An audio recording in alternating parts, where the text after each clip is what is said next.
Selamat pagi anak-anak. Pagi, pagi, pagi, teman-teman. Apa kabar? Baik, sehat, menyenangkan, luar biasa. Oke. Silakan. Terima kasih. Anak-anak yang cintai, hari ini kita akan mendalami materi tentang Maria dan Elizabeth. Dari materi pembelajaran ini, adapun tujuannya yaitu peserta didik dapat memahami tokoh perjanjian baru Maria dan Elizabeth sehingga mampu meneladani sikap penyerahan diri dalam iman sesuai ada kriteria ketercapaian tujuan pembelajaran. Kriterianya adalah peserta didik memahami tokoh perjanjian baru Maria dan Elizabeth. Yang kedua, peserta didik mampu menerapkan sikap penyerahan diri dalam konteks kehidupan sehari-hari. Baik anak-anak, sebelum mulai pembelajaran kita hari ini, kita membukanya dengan doa. Anak Claudia maju untuk memimpin kita doa.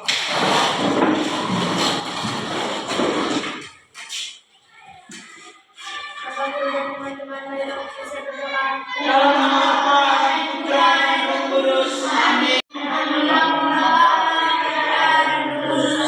Terima kasih anak Claudia, silakan duduk.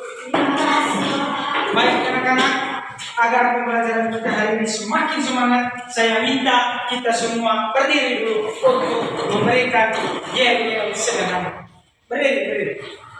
Kalau Pak Guru bilang fokus, ikut deh. Yo. Tepuk fokus. Melihat, mendengar, melihat, fokus. Terima kasih, silakan.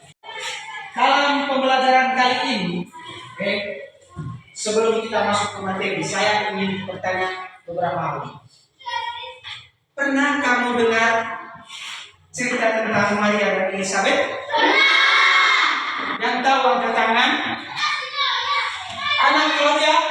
Maria adalah Bunda Kristus. Maria adalah Bunda Kristus. Tepuk tangan untuk anak. Elizabeth? Elizabeth adalah saya Bunda. Tepuk tangan untuk anak. Baik, terima kasih.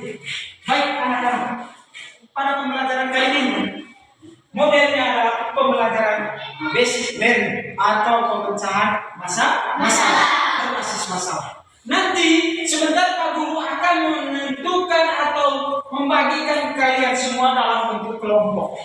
Nah, masalahnya sebentar sesuai dengan masalah konkret. Konkret maksudnya yang terjadi setiap hari dari pembelajaran ini.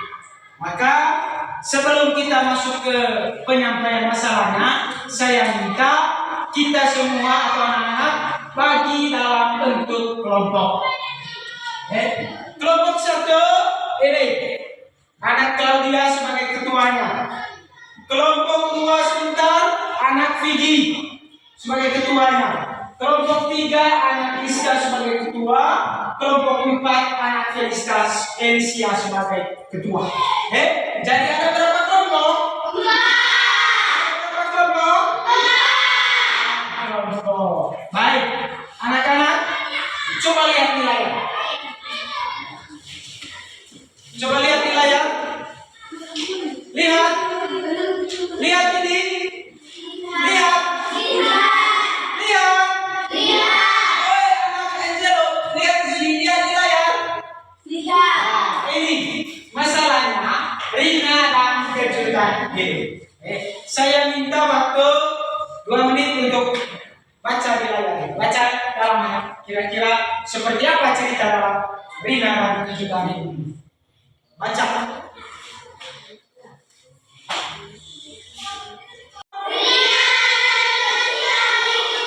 Coba anak ke Claudia. Rina dan kejutan hidup. Baik anak-anak, karena kamu sudah dibentuk dalam kelompok, sebentar kamu dituntut untuk mengerjakan beberapa soal. Karena sudah dibuat dalam kelompok toh. Nah, sebelum kamu kerjakan, Pak Guru akan membagikan LKPD, lembar kerja peserta didik. Nanti anak ini loh, sini. Ini LKPD-nya. Kelompok 1, kelompok 2. Terima kasih Pak. Kelompok 3. Terima kasih Pak. Kelompok 4. Terima kasih Pak. Baik. Baik anak-anak, dari cerita tersebut ada beberapa hal yang perlu kita kerjakan atau kalian kerjakan. Dengar ke sini. Pertama dulu saya ingin tanya tentang analisis masalahnya. Analisis masalah. Menurut kamu, kira-kira apa alasan Rina merasa terkejut dan tertekan dari cerita ini? Kira-kira Terancam keluar dari pekerjaannya. tepuk tangan untuk anak Vicky. Coba yang lain.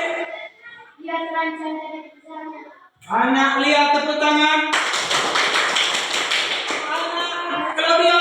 Rina akan diberhentikan dari pekerjaannya. Rina akan diberhentikan dari pekerjaannya. Tepuk tangan. Baik anak-anak, terima kasih. Yang berikut, dari masalah ini kita menentukan hipotesis perencanaan.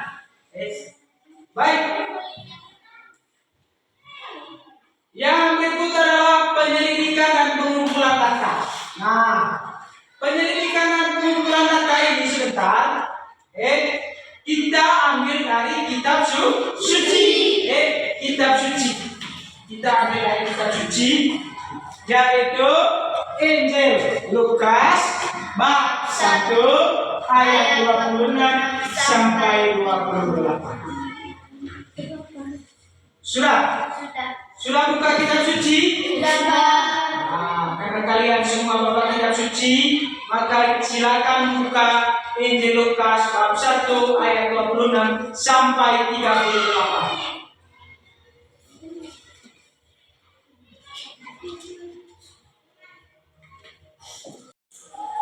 Soalnya dalam LKPD itu untuk membantu Rina, kira-kira apa yang bisa kita lakukan untuk mengatasi masalah Rina? Tulis di LKPD itu. Yang 1 atau 2. Berdasarkan teks kitab suci, karena kita mengumpulkan data dari kitab suci. Dari kitab suci. Tulis. Sudah? Sudah. Baik, terima kasih. Kelompok mana yang sudah? Kelompok 1, kelompoknya Claudia. Kelompok 2? Kelompok 3? Kelompok 4? Ya. Nanti setiap kelompok presentasi hasil kerja. Setiap kelompok presentasi hasil kerja. Baik. Anak-anak, sudah? Kelompok Claudia, sekarang kita mempresentasikan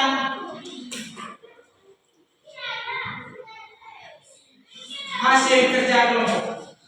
Kelompok Claudia berdiri, maju. Juni. Di situ. Ya. Maju.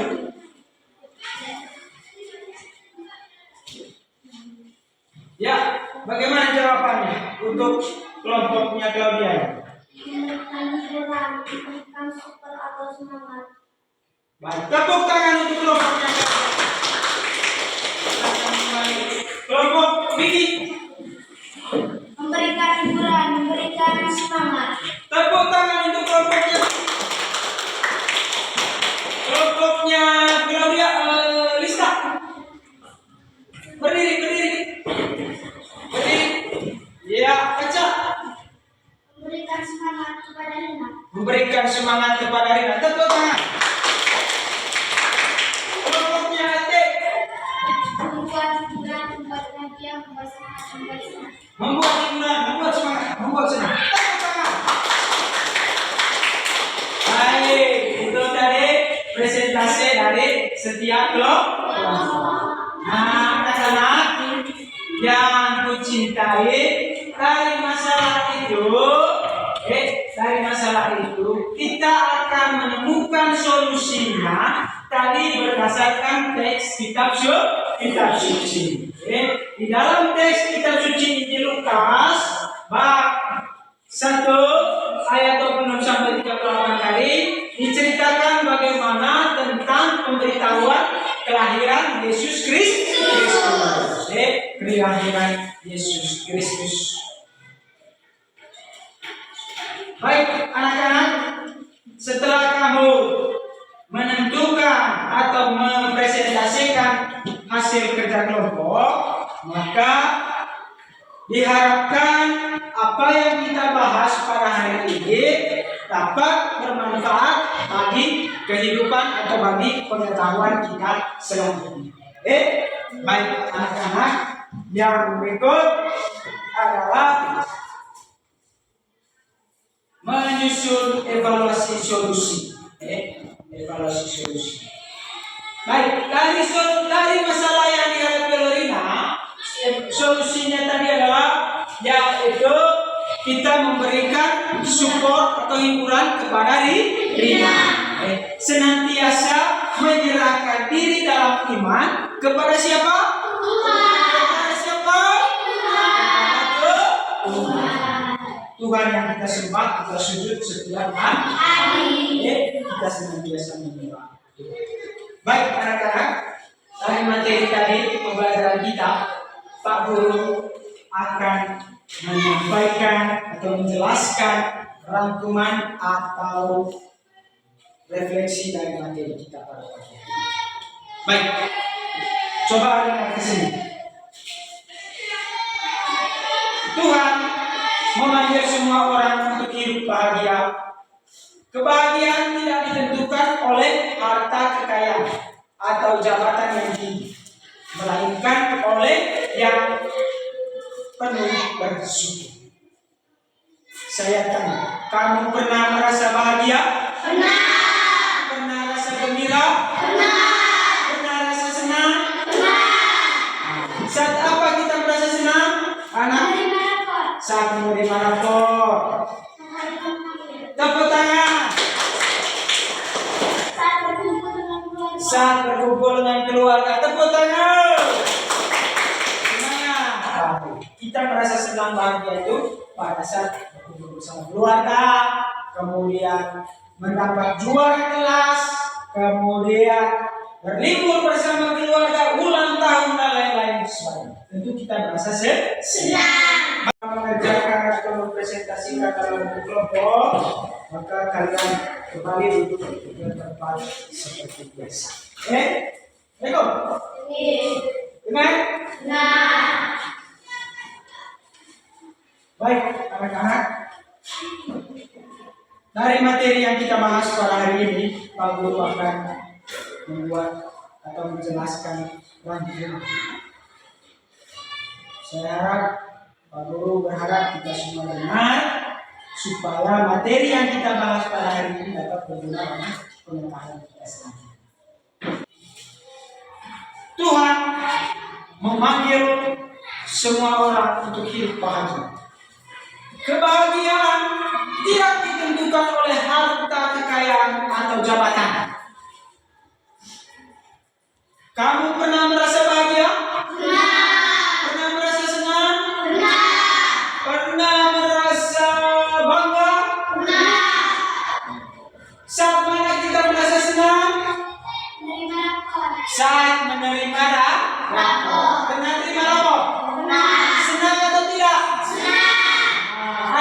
Ya, saat berkumpul dengan keluarga. saat berkumpul dengan keluarga. Tepuk tangan.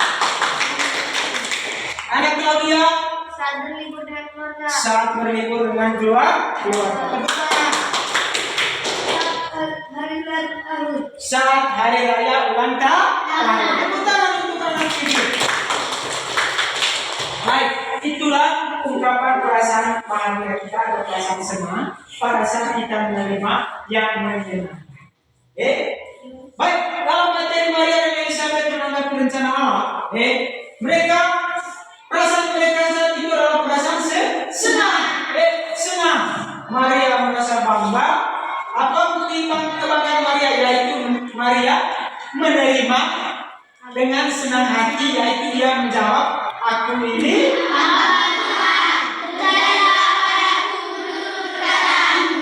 itu berarti dia senang. Aku ini hamba Tuhan, terjadilah padaku. Zakaria dan Elizabeth tetap taat dan setia kepada Tuhan. Ketaatan dan kesetiaannya menghasilkan buah sukacita. Menjelang masa tua, pasangan ini memperoleh karunia seorang anak. Senang atau tidak? Senang.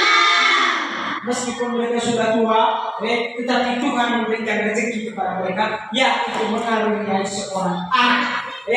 Seorang anak. Bisa kalau sudah tua, bisa menang.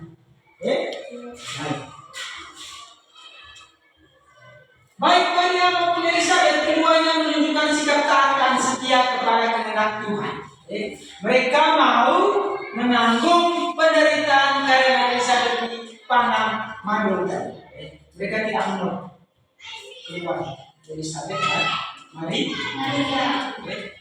Senantiasa mereka menyerahkan diri dalam ini kepada Tuhan. Seperti apapun masalah kita setiap hari, hendaknya untuk mencari solusi atau jawaban atas masalah itu, kita menyerahkan diri dalam iman. Yaitu kepada siapa? Tuhan. Kepada siapa?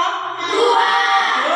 Tuhan. Sama seperti halnya Elizabeth dan Maria. Baik anak-anak, seperti itu pembelajaran kita pada pagi hari ini.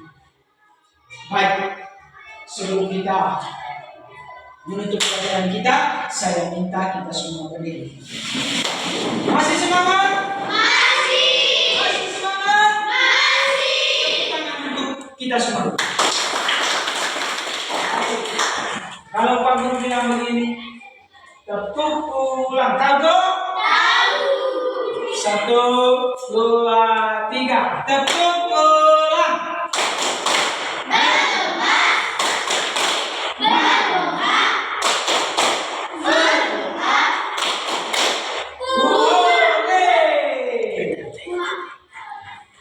Kita akhiri pembelajaran kita hari ini dengan doa. Anak Claudia kembali dipimpin kita dalam doa. Silakan.